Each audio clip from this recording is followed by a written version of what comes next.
Magandang umaga po sa inyo lahat dyan, sa mga aliping ang Jesus Nazareno. Ang gamutan po natin bukas, tsaka February 15.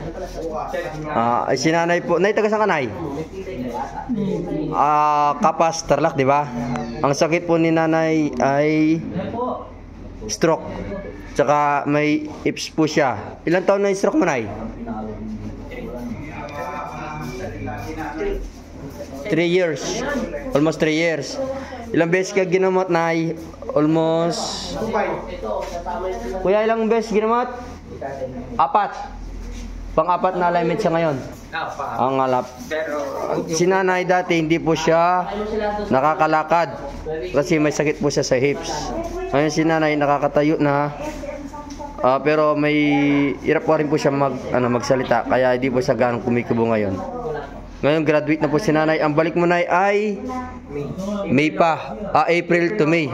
May pa ang balik niya. Yan po ang anak niya. Ngayon okay ka na, nay? Okay na, pakiramdam mo ngayon, nakakalakad ka na. Dagdagan pa paglalakad, nay, ha? Sige, nay, paalam na po tayo.